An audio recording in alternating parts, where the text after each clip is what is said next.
नमस्कार डॉक्टर साहब, बहुत बहुत स्वागत है आपका। नमस्ते अंजू जी।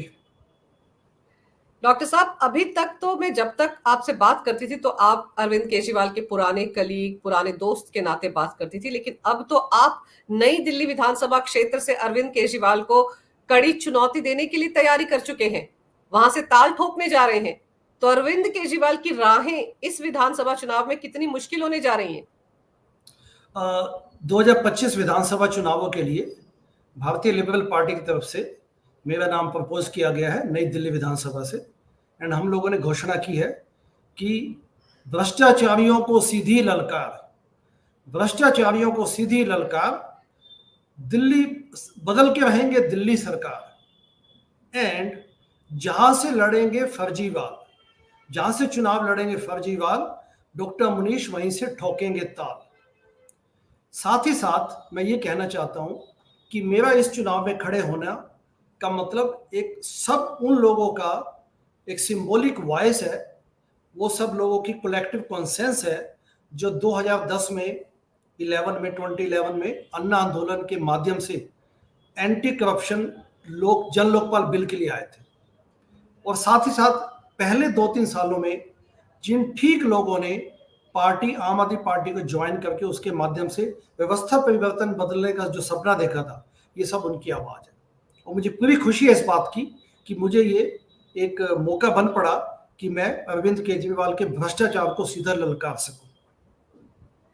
डॉक्टर साहब, कहते हैं ना, पुराने दोस्त के पास सारे राज होते हैं, और जी। आप तो अरविंद केजरीवाल के साथ तब से हैं जब अन्ना का आंदोलन चला, फिर 2015 तक जब सरकार बन गई थी दूसरी बार, एक तरह से अरविंद केजरीवाल सत्ता में आ गए थे जब इनको 67 सीटें मिली थी, तब भी आप अरविंद केजरीवाल के साथ थे। तो अरविंद केजरीवाल को किन किन मुद्दों पर आप घेरने जा रहे हैं? वैसे भी अरविंद केजरीवाल आज की तारीख में बहुत सारे मुद्दों से घिरे हुए हैं, बल्कि यमुना के झाग में भी डूबने की तैयारी एक तरह से हो गई है आम आदमी पार्टी की। एग्जैक्टली। देखिए, हमारी जो एक स्टेटमेंट है वो आई थिंक वो काफी कुछ सम अप कर देगी कि सत्ता तुम्हारे पास है, सत्ता तुम्हारे पास है, सिद्धांत हमारे पास है। वो सिद्धांत जो देश बदलने की एक व्यवस्था परिवर्तन के नाम पे एक लॉफ्टी आइडियलिज्म देश के सामने रखा गया था। लेकिन पिछले 10 सालों में दुनिया देख चुकी है कि किस प्रकार से अरविंद केजरीवाल ने न केवल आम आदमी पार्टी के माध्यम से सत्ता के लालच में वो डूबते गए, साथ ही साथ उन्होंने सब सिद्धांतों से खिलवाड़ किया। तो हमारी लड़ाई 2 लेवल पे है, आइडियोलॉजिकल लड़ाई एवं गवर्नेंस के एंगल से। क्योंकि आपका प्रश्न था कि हम किन किन मुद्दों को उठाएंगे। मैं ये कहना चाहता हूं कि आम आदमी पार्टी के माध्यम से उस वक्त 2012, 2013, 14 में एक मौका था अपने पास, यानी पूरे देश के पास, कि ऑल्टरनेटिव पॉलिटिक्स का एक मॉडल जो रखा गया था, व्यवस्था परिवर्तन की बातें की गई थी, निकलो बाहर मकानों से, जंग लड़ो बेईमानों से, उस पे कथनी और करनी में जमीन आसमान का फर्क आ चुका है। फाइनेंशियल ट्रांसपेरेंसी के प्रिंसिपल्स को, चंदा की पारदर्शिता देखिए आप, आंतरिक लोकपाल के मुद्दे को देखिए आप, हाई कमांड कल्चर खत्म करने की बात देखी जाए, सभी सिद्धांतों पे अरविंद केजरीवाल ने लगातार खिलवाड़ किया एवं इन चीजों को, इन सिद्धांतों को डिसमेंटल किया। कोई कारण नहीं था अरविंद केजरीवाल के पास कि एक जो आम आदमी पार्टी में एक सिद्धांत था, एक कॉन्स्टिट्यूशन में लिखा हुआ था, कॉन्स्टिट्यूशन में, कि एक व्यक्ति 2 से ज्यादा टर्म्स के बाद वो उस पद पे नहीं रह सकता। तो अरविंद केजरीवाल अभी तक कन्वीनर बने हुए हैं, और यहां तक कि सिद्धांत इस कानून को भी उन्होंने बदलवाया।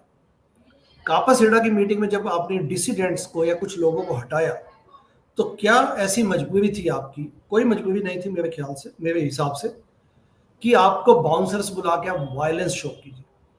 तो हमारा जो इस वक्त एक जो मुकाबला है वो है आइडियोलॉजिकल फ्रंट। जो बात प्रशासन की है, तो दिल्ली पिछले 10 सालों में दिल्ली एक कूड़ा घर बन चुका है, गवर्नेंस वेंटिलेटर मोड में है। ये तो एलजी को पावर्स दी गई है तो थोड़ा बहुत काम यहाँ पे दिखता है आपको, नहीं तो इन लोगों ने 67 सीटें इनको मिली, पहले 62 सीटें मिली, लेकिन उन्होंने पूरा इनके साथ सत्ता के साथ खिलवाड़ किया। कितने मुद्दे ले लीजिए, कितने ही मुद्दे ले लीजिए, चाहे एमएलए एलईडी फंड का हो, यमुना का इश्यू हो, कूड़ा करकट सफाई करने का मुद्दा हो, दिल्ली जल बोर्ड के मुद्दे हो, सड़कें, स्कूल, बस्तियां, अस्पताल, कहां कहां इसने मतलब लैक ऑफ गवर्नेंस था। गवर्नेंस तो पिछले 10 साल में हुई ही नहीं है यहाँ। जो शीला दीक्षित जी के समय में यहाँ पे कुछ बना था ढांचा, दिल्ली के ढांचे में कोई बदलाव नहीं। तो हमारी लड़ाई, हमारा चैलेंज ये है कि आपने गवर्नेंस के नाम पे लोगों के साथ खिलवाड़ किया। दिल्ली इस वक्त आज 19 अक्टूबर है, अभी तो सर्दियां शुरू भी नहीं हुई हैं दिल्ली में, और अभी से टॉक्सिक गैस चैम्बर बन चुका है। पिछले 10 सालों में आपने क्या किया? इन्होंने कोई परमानेंट या लॉन्ग टर्म सॉल्यूशन पोल्यूशन के लिए नहीं। एयर क्वालिटी इंडेक्स यहाँ पे 700 थी कल, Anand Vihar terminal. People are dying, morbidity and mortality air pollution की वजह से, टॉक्सिक गैस चैम्बर की वजह से लगातार अफेक्ट हो गया दिल्ली वासी। पर सर अभी तो आप ये देखिए ना कि जो मुद्दे तो अपनी जगह है वो तो चुनाव में आएंगे आएंगे, लेकिन एक सबसे बड़ी बात तो ये है कि आप ये देखिए कि अभी सत्येंद्र जैन कल ही तिहाड़ जेल से बाहर आए हैं, हमारा हीरा बाहर आ गया है, तानाशाही के मुंह पर एक और तमाचा। अगर तानाशाही ही इस देश में होती सर तो ये तो कभी बाहर ही ना आते। कोई तानाशाह अपने विरोधियों को जेल से बाहर आने ही क्यों देगा अगर उसी ने उनको फंसाया है? तो अगर ये जेल से बाहर आ रहे हैं तो कानून का पालन हो रहा है, इसका मतलब तानाशाही नहीं है इस देश में। लेकिन ये फिर एक ही राग अलापते हैं। और अरविंद केजरीवाल ने आजकल एक नई बात सीख ली है, वो यही कहते हैं कि देखिए जब से मैं जेल में गया तब से काम रुक गए। तो भाई आप जेल जाने से पहले इस्तीफा दे देते, तब तो आप कहते थे कि जेल से काम चलाएंगे। आप ये देखिए, एक फोटो की तो मैं आपकी निगाह दिखाना चाहता हूँ आपके दर्शकों के लिए। ये फोटो आप देख रहे हैं, ये सत्येंद्र जैन जी के साथ मैं खड़ा हूँ, 2014 का फोटो है। ये देखिए, फूड स्ट्रीट हम लोग खा रहे हैं उस वक्त। He was MLA that point, but president rule लग चुका था दिल्ली में। और ये दूसरा फोटो आप देखिए, ये 2014 का फोटो है। आज ये लोग भ्रष्टाचारियों के साथ खड़े हैं, ये लोग भ्रष्टाचार में डूबे हुए हैं। हम लोग नहीं हटे अपने सिद्धांतों से एवं दृढ़ निश्चय से। क्या कंपल्शन थे इनके पास कि आप शराब घोटाला कर बैठे? आपने हर चीज में लोगों की भावनाओं के साथ खिलवाड़ किया। अपने आप को शहीद भगत सिंह के मुकाबले जब भी कुछ बात होती है कट्टर ईमानदार बोलने लग जाते हैं आप। अभी जो जन आपने रेफरेंस दिया, अब कल ही आए तो इनको इस जंग से स्वागत किया गया सत्येंद्र जैन का, जैसे पता नहीं कोई वीर शूर सीमा से लड़के आया। बताइए, मतलब आपके पास एक पॉलिटिकल मोरालिटी भी तो होनी चाहिए ना, एक पॉलिटिकल एक नैतिकता होती है। ठीक है, law will take its own course, आप उसमें संयम दिखाइए और जनता को ठीक ढंग से गाइड कीजिए कि ठीक है, हम अगर साफ है तो कहिए आप, लेकिन अपने आप को इस ढंग से लॉफ्टी स्लोगन्स बनाने लग जाए आप, अपने को आजादी का वो दूसरा मसीहा बनाने लग जाए अपने आप को। साथ ही साथ ये देखिए, जो जनसंपर्क अभियान भी शुरू किया है, हाँ, चीजों में दिलचस्प है। उसमें तो सर वो क्या कहते हैं ना कि मतलब कि चिट्ठी लिख लिख कर लोगों को बताना कि मैं क्यों तिहाड़ जेल गया, सारी दुनिया को पता है आप तिहाड़ जेल क्यों गए। आप एक नया राग अलाप रहे कि मैं तुम्हारी वजह से, दिल्ली वालों की वजह से तिहाड़ जेल गया क्योंकि मैंने आपको मुफ्त में रेवड़ियां दी, सिसोदिया इसलिए गया क्योंकि स्कूल अच्छे बनाए, सत्येंद्र जैन इसलिए गए क्योंकि मोहल्ला क्लिनिक बनाए। ये कौन सी बातें कर रहे हैं अरविंद केजरीवाल? कितनी बार झूठ परोसेंगे? जब पार्टी मुश्किल से बनी थी तब ये लोग, यानी कि आम आदमी पार्टी के जो ये नेता हैं अरविंद केजरीवाल, जेब से झूठी पर्चियां निकालते थे। ये देखो अंबानी का bank account number, Swiss bank account number. अच्छा, तो सब झूठ होता था, सब ऐसी फर्जी होता था, फर्जी। इनके पास बैंक अकाउंट नंबर कहां से आएगा स्विस अकाउंट का? क्योंकि अब से कह रहे, क्योंकि तब उन दिनों बोला जाता था हमारे पास तो शरद पवार का स्विस बैंक का अकाउंट नंबर भी है। और जितने भी लोगों के साथ ये आजकल घूमते हैं, चाहे वो कांग्रेस के नेता हो या समाजवादी पार्टी के हो या नेशनल कॉन्फ्रेंस के, सबके नाम ले लेके बोला करते थे कि इनका विदेशों में जो खाता है उसके नंबर हमारे पास है, पूरा डिटेल हमारे पास है। वो सब फर्जी था। तब पब्लिक कोर्ट बना देते थे, नितिन गडकरी चोर है, यस चोर है। शरद पवार चोर है, यस।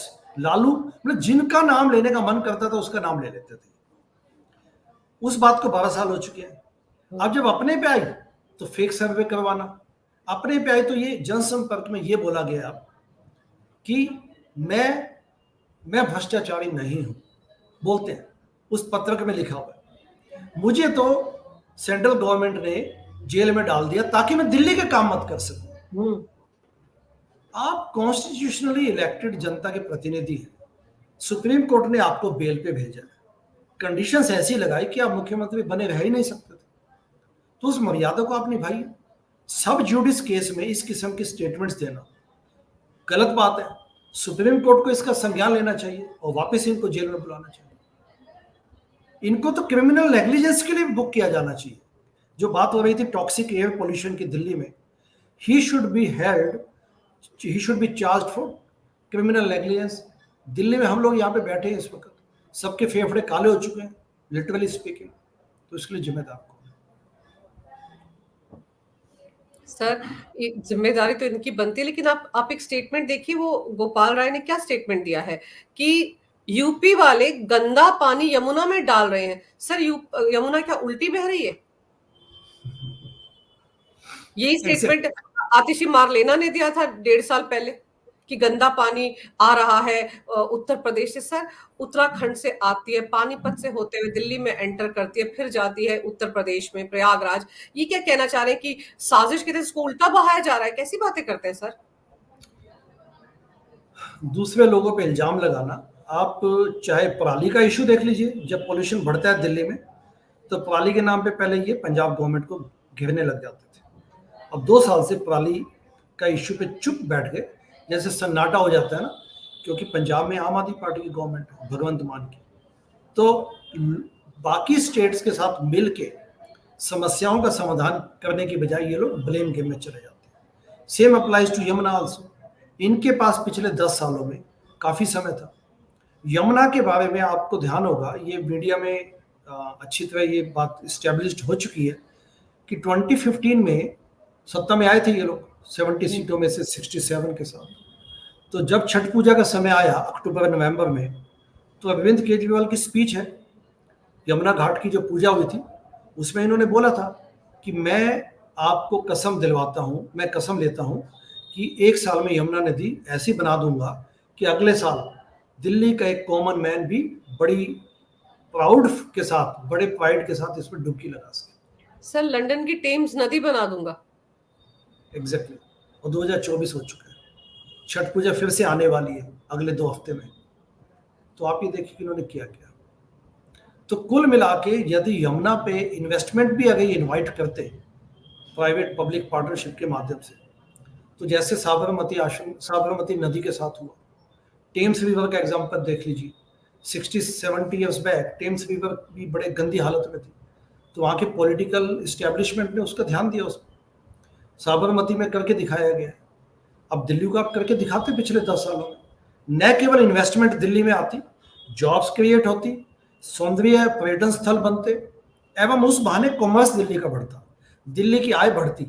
जबकि 31 सालों में पहली बार अब होगा इस साल कि दिल्ली वित्तीय घाटे में 8,000 करोड़ से है, 8,000 करोड़ का वित्तीय घाटा इस साल होने वाला है। तो इन लोगों ने दिल्ली में कोई काम नहीं किया। इनके सभी एमएलए भ्रष्टाचार में डूब चुके हैं, लिप्त हैं, कट कमीशन का जाल बिछा हुआ है, और जो भी रोजमर्रा की यहाँ पे सुविधाओं की चीजें, सिविक एमिनिटीज, सिविक फैसिलिटीज, प्रशासनिक काम जो भी है, उसमें पूरा निकम्मापन। इसलिए मैं कहता हूँ कि अरविंद केजरीवाल को हम नई दिल्ली में विधानसभा में एक एक व्यक्ति को जाके बताने में जुटे हुए हैं कि न केवल अरविंद केजरीवाल भ्रष्ट हैं, वो निकम्मे भी हैं, सुस्त भी हैं, असक्षम भी हैं। और नई दिल्ली विधानसभा बड़ी पढ़े लिखे लोगों की विधानसभा है, लोग जागरूक हैं, हम लोग डोर टू डोर कैंपेनिंग में लोगों तक पहुंच रहे हैं, एंड हम ये भी बता रहे हैं कि भारतीय लिबरल पार्टी के माध्यम से हम क्या बदलाव लाएंगे, इन एडिशन टू टेलिंग कि इन्होंने पिछले सालों में क्या नहीं किया।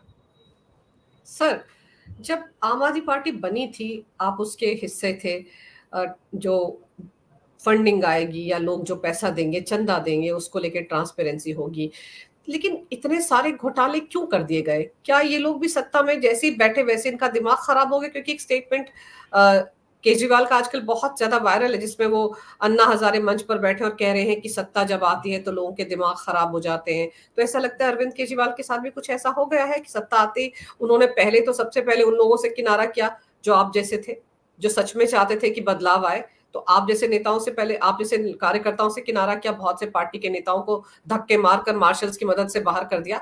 तो क्या ये लोग पूरी तरह से प्रशासन चलाने के काबिल नहीं थे, ये क्या ये ऐसी पार्टी है जो कि सिर्फ शोर ही मचा सकती है? क्योंकि अब 177 दिन जो तिहाड़ जेल में अरविंद केजरीवाल रहे, उसी को ही एक बहाना बनाया जा रहा है कि देखिए सड़कों पर काम नहीं हुआ, रोक दिया गया क्योंकि मैं जेल चला गया था।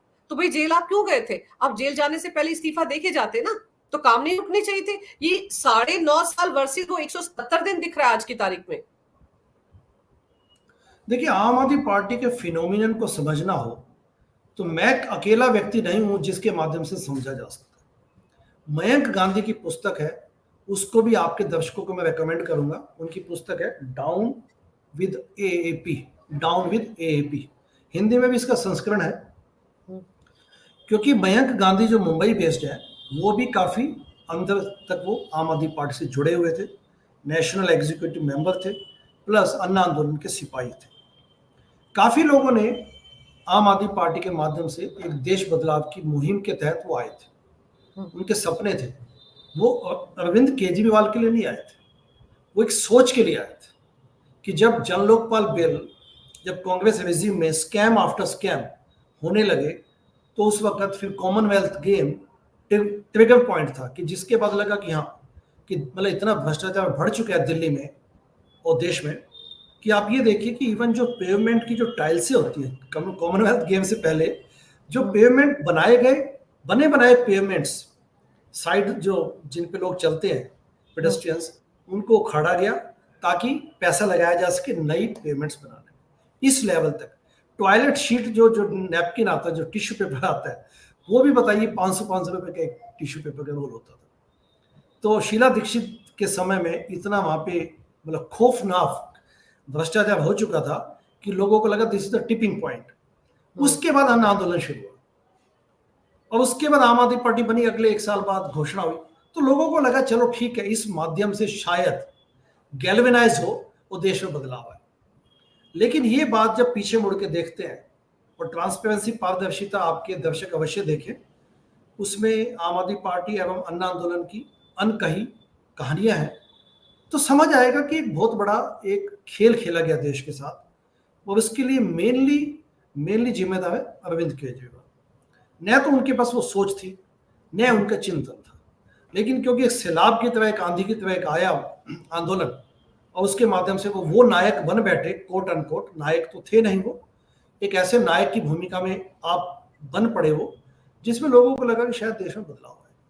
जब सत्ता हासिल हुई 67 सीटों के साथ, तो अंजू जी आप खुद बताइए कि क्या कंपल्शन थे अरविंद के पास? कोई कंपल्शन नहीं था, कोई बैगेज था ही नहीं, कोई ऐसी कुछ चीज वापस किसी को देनी नहीं थी। जनता ने आपकी बात सुनी, उनको शिद्दत से माना कि आप भ्रष्टाचार से लड़ेंगे, दिल्ली को लंदन जैसा बनाएंगे, लोगों ने बात मान ली आपकी। उसके बाद इनकी पॉलिटिकल एम्बिशंस मैग्नीट्यूड की तरफ बढ़ती गई, पंजाब की तरफ, बिहार में नीतीश कुमार से बात करने लग गए, क्योंकि मैं तो उन मीटिंग्स में बैठता था, संजय सिंह और इस किस्म के दरबारियों के साथ आप अपने आप को घेर लिया, जो किसी प्रकार से देश के उस बड़े बदलाव के वाहक हो ही नहीं सकते। विप्लव कुमार, संजय सिंह, मनीष सिसोदिया, आशीष तलवार और अन्य कई लोग, चमचागिरी करने वाले लोग आगे बैठ गए। सर आम आदमी जिस तरह का जनसंपर्क अभियान चलाया है, चिट्ठियां लिख रहे हैं, क्या रैलियां कर करके मन नहीं भरा? हर जगह अभी जनता दरबार लगा रहे थे, वो जनता अदालत लगा रहे हैं हर रविवार को, क्या वहां पर ये सब बातें बोल बोल के मन नहीं भरा अरविंद केजरीवाल का कि चिट्ठियां लिखने की जरूरत पड़ गई? लेकिन आम आदमी पार्टी के अंदर क्या चल रहा है? आप तो ग्राउंड पर जाकर बात करते हैं, बाकी के विधायक जो है उनको लगता है कि वो इस बार उनकी नैया पार हो जाएगी केजरीवाल के भरोसे? आम आदमी पार्टी की हालत इस वक्त ये है, स्वयं अरविंद केजरीवाल की, वो दशरथ में है, उनको पता है कि ये नैया डूबने वाली है, इनका जो सिस्टम है कोलैप्स है अंदर से। अरविंद केजरीवाल जस्ट अपनी साख बचाने के लिए इस किस्म की, क्योंकि आपके बात बिल्कुल ठीक है कि अरविंद केजरीवाल को दिल्ली में काम तो किया नहीं पिछले 10 सालों में, तो रैलीज निकाल के जनसंपर्क से आप हासिल क्या करना चाहते हैं? थोड़ी बहुत भी नैतिकता होती तो आप ये कहते आतिशी को, जो इस वक्त मुख्यमंत्री है, कि आप मैं भी खड़ा हूं, क्यों लेके बैठी हुई है, एक कुर्सी खाली क्यों है, मुख्यमंत्री तो आप है। अच्छा, उसके बाद नौटंकियां, Arvind Kejriwal ex CM current CM को चिट्ठी लिखते हैं, देखिए कि सड़कों का काम जल्दी से ठीक करवा दिया जाए। 9.5 साल क्या चने बेचे? एग्जैक्टली। तो तमाशा और लोगों को गुमराह करना, अराजक ये पहले से है, अराजकता इनके खून में भरी हुई है, डीएनए का एलिमेंट है। डीप स्टेट की फुल सपोर्ट है इनको। डीप स्टेट जब इनके पीछे लगा हुआ है, इनके साथ जुटा हुआ है, पीछे नहीं लगा हुआ, साथ जुटा हुआ है, तो आप समझ सकते हैं कि ये तो बस पपेट है उस डीप स्टेट का, और he is buying his time. अब इनका समय जाने वाला है, इसलिए खिसियानी बिल्ली खंबा नोचे, ये सिचुएशन। सर पर ये आतिशी मार लेना से कहीं इनसिक्योर तो नहीं है कि अगर आतिशी मार लेना कुछ अच्छा काम कर जाए तो पता चला कि इनका नंबर ही ना लगे। ये अभी जो चिट्ठी लिखी है उसमें भी इन्होंने जो भाषण दिया उसमें साफ कहा कि जैसे ही चुनाव खत्म होगा मैं तुरंत सीएम बनकर आपकी सेवा में लग जाऊंगा। मतलब इनको लग रहा है कि जीत ही गए हैं और तुरंत आएंगे। मतलब सीएम की कुर्सी छोड़ने का इतना दुख हो रहा है इस वक्त इनको कि इनको सिर्फ यही दिखता है कि आप मुझे जिता दीजिए और मैं सीएम बन जाऊं। मजे की बात यह है कि जनता भी अब जानती है, मजे की बात यह है कि अब जनता भी जानती कि अरविंद केजरीवाल सीएम तो बन ही नहीं सकते, क्योंकि शराब घोटाले में वो इस वक्त बेल पे आउट है, बेल पे बाहर आए हुए हैं। केस का ट्रायल तो अभी चालू होगा, और जो शर्तें तो कंडीशन रहेगी उन पे। नेचुरली वो कंडीशन अगर तो अभी भी मान्य है। चुनाव हो जाते सर और उनको उनका विधायक दल चुन भी लेता है तो भी शर्त तो रहेगी सुप्रीम कोर्ट की कि आप सीएम ऑफिस नहीं जा सकते, सचिवालय नहीं जा सकते, सीएम के तौर पर किसी फाइल पर साइन नहीं कर सकते। ये सब तो साथ साथ चलेगा ही चलेगा जब तक कि ट्रायल पूरा नहीं होता। एग्जैक्टली, ट्रायल में सालों साल लगेंगे अभी तो इसलिए जो आपने कहा कि इस वक्त ये खुद लोगों को भ्रमित करके और अपनी टीम में भी लोगों को भ्रम जाल में फैला रहे, अंदर से वो भी जानते हैं, आतिशी भी जानती है, आम आदमी पार्टी के लीडर्स भी जानते हैं, एवं सबसे इंपॉर्टेंट बात कि जनता भी जानती है कि ये फिर से मुख्यमंत्री दिल्ली के बन ही नहीं सकते। और मुझे तो कोई आश्चर्य नहीं होगा कि नई दिल्ली विधानसभा से ये ऐन वक्त पे पलायन कर जाए, पलायन, और अपनी पत्नी को उतारने की घोषणा कर। इस किस्म का इनका भांडा फूट चुका है। सर जो स्वाति मालीवाल है उस मामले में भी डरे डरे रहते हैं क्योंकि स्वाति मालीवाल तो हर दूसरे दिन उन पर हमला बोल रही है लेकिन ये कुछ बोलते ही नहीं है। क्या बोले बताइए। स्वाति मालीवाल उनकी ओल्ड टीम मेंबर, कॉम्पेनियन रही है, उन्होंने उनके साथ कंधे से कंधा मिला के परिवर्तन एनजीओ के समय तक काम किया। संतोष कोहली, स्वाति मालीवाल, ये उन लोगों में से। संतोष कोहली की तो डेथ हो गई, उनकी मदर कलावती कोहली सीमापुरी में सुंदर नगरी में रहती हैं, वो अभी भी, मैं उनके साथ संपर्क में हूँ, अभी भी उनकी हालत बहुत खराब है उन लोगों की।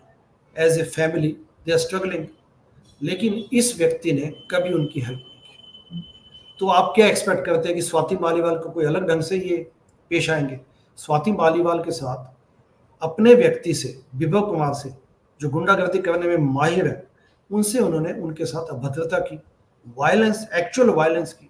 तो आप क्या एक्सपेक्ट करते हैं? इनके पास कॉन्सेंस नहीं है, इनके पास कोई आत्मसम्मान नहीं है अरविंद केजरीवाल के पास कि वो सच्चे लोगों का जवाब दे सके। हम लोग गीता ज्ञापन देने गए थे उनके रेजिडेंस पे, शीश महल तब बना नहीं था, ये मैं 2015-16 की बात, 2017 की बात होता हूँ। आप यकीन कीजिए अंजू जी कि उस गीता ज्ञापन में हम गीता की पुस्तक भेंट करने गए थे, श्रीमद् भागवत गीता की, कि आप सच्चाई के रास्ते पे वापस आइए, चंदे की जो लिस्ट है उसको दिखाइए। उसमें मेरे साथ कौन था अन्य लोगों के साथ? जयनाथ मिश्रा जी। जयनाथ मिश्रा उस वक्त 77 ईयर्स ओल्ड, लंदन वासी, लंदन वो चले गए थे 20-21 साल की एज में, और 75 ईयर्स की एज में वो वापस आए आम आदमी पार्टी को सपोर्ट करने, ये सोच के कि इस वक्त देश में जो 40 साल बाद, 50 साल बाद वापस आता है एक व्यक्ति, तो आप समझ सकते हैं उसके मन में क्या एक तीव्र इच्छा होगी कि मेरा देश बदले, अच्छी पॉलिटिक्स की जा सके। वो व्यक्ति फिर कंपेल्ड हुआ चंदाबंद सत्याग्रह में भी मदद देने के लिए। तो जयनाथ मिश्रा जी के साथ मैं गया था, अन्य साथियों के अलावा हम उनके रेजिडेंस पे गए अरविंद केजरीवाल के, एंड उन्होंने, जब हमने स्लिप भिजवाई अंदर, तो उन्होंने आने से मना कर दिया, क्योंकि सच्चाई को और सच्चे व्यक्ति को, जयनाथ मिश्रा जी के बारे में बोल रहा हूँ, उनकी हिम्मत नहीं थी उनको फेस कर सके। तो उसी दृष्टिकोण से आप समझ सकते हैं कि स्वाति मालीवाल के जो भी इस वक्त एक्यूजेशंस है, कोई जवाब नहीं है अरविंद के पास। सर पार्टी आपको लगता है एकजुट होकर चुनाव लड़ेगी? कहीं ऐसा तो नहीं जिस तरह से भगवंत मान के पर कतरे जा रहे हैं पंजाब में, उसके चलते पार्टी में दो फाड़ हो जाए? इस वक्त सभी लोग इलेक्शन मोड में हैं, आम आदमी पार्टी के पास इस वक्त 59 एमएलए हैं 70 में से, चुने गए थे 2020 में 62, 3 एमएलए छोड़ के जा चुके हैं, 2 मिनिस्टर थे उसमें, राजकुमार आनंद एवं जो दूसरे हैं सीमापुर से विधायक जी गौतम जी, राजेंद्र पाल गौतम, इन दोनों ने मिनिस्टर्स होके मतलब उनको हटाया गया, उनको मजबूर किया गया हटाने के लिए, एवं उन्होंने पार्टी छोड़ी। तो 59 एमएलए में इस वक्त सबको अपनी अपनी चिंता है, क्योंकि अरविंद केजरीवाल इस वक्त आम आदमी पार्टी में सबसे बड़ी लायबिलिटी बने हुए। सच्चाई ये है, इंटरनल फूट है, लोग सहमे हुए हैं, एमएलए ने पिछले 10 सालों में खूब भ्रष्टाचार किया, क्योंकि अरविंद केजरीवाल कहते थे, जैसे थाने का एसएचओ होता है ना, कि मुझे तो नाइट में इतने पैसे चाहिए, तुम कहीं से लेके आओ। तो ये इनके गोरख धंधे थे, दलाली का कमीशन, इन्होंने टिकटें बेच बेच के पैसा इकट्ठा करके पार्टी को पोषित कर दिया। जेट प्लेन में घूमने वाले अरविंद केजरीवाल, तो ये पैसा कहां से आया? तो अब अरविंद केजरीवाल के एमएलए सहमे हुए, क्योंकि अरविंद नहीं बचा सकता उनको जनता के बीच में जाके वोट मांगने। तो दो फाड़ मुझे लगता है चित्र भी हो सकती है पार्टी। दो फाड़ तो तब होगी जब सेकंड लेवल की लीडरशिप होगी उसमें। सेकंड लीडरशिप तो है ही नहीं। मनीष क्या लीडर बनेंगे? मनीष तो खुद जेल में जाने वाले हैं, फिर से बेल पे तो है ना वो लोग। बिल्कुल। आप क्या एक्सपेक्ट करते हैं वहां पे? इसको कौन लीड करेगा इस पार्टी को इनके अलावा? सर सत्येंद्र जैन आ गए तो बल्ले बल्ले शायद इसलिए हो रही थी कि फंड रेजर तो पार्टी के वही हैं, और फंड की सबसे ज्यादा जरूरत है इस वक्त आम आदमी पार्टी को। इसीलिए विभव कुमार और विजय नायर को पंजाब भेजा गया है, ताकि फंड वहां से लाया जाए, वहां पर भी लूटपाट मचाई जा सके। तो इसीलिए शायद इतने ज्यादा खुश हो रहे थे सिसोदिया कल कि हमारा हीरा आ गया। मतलब मुझे लगता है कि इसलिए रिलैक्स्ड होंगे कि चलिए फंड इकट्ठा करने वाला तो आ गया। वो बात अलग है कि सुकेश चंद्रशेखर ने कितने सारे आरोप लगा रखे हैं, करोड़ों कैसे उनसे हड़पे हैं, ये सारे मामले भी सामने आएंगे। सर आपने समय निकाला इस महत्वपूर्ण विषय पर, तमाम जानकारी मेरे दर्शकों को दी। आपको ढेर सारी शुभकामनाएं। बहुत बहुत धन्यवाद समय निकालने के लिए। नमस्कार। नमस्ते अंजू जी, एक शब्द में कहना चाहूंगा अंत में, सत्येंद्र जैन फंड रेजर नहीं है, वो व्हीलर डीलर है, सत्ता के दलाल। एंड आपने बिल्कुल ठीक कहा, विजय नायर एंड विभव कुमार वो दिल्ली में जाके पंजाब में जाके सारा पैसा चैनलाइज करेंगे। Thank you very much.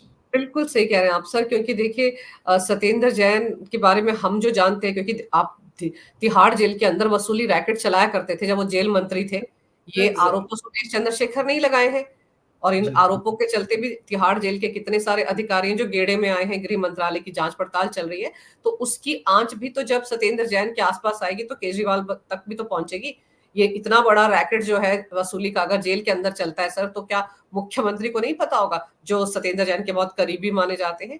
तो अभी तो सर शुरुआत है, अभी तो बहुत सारी चीजें सामने आनी है। अभी तो 5-6 महीने में पता नहीं कितना कुछ होगा। अभी तो यमुना सफाई का ही 7,000 करोड़ का घोटाला सामने आ रहा है, अभी तो और कुछ भी होगा। बहुत बहुत धन्यवाद सर समय निकालने के लिए। नमस्कार। Thank you very much.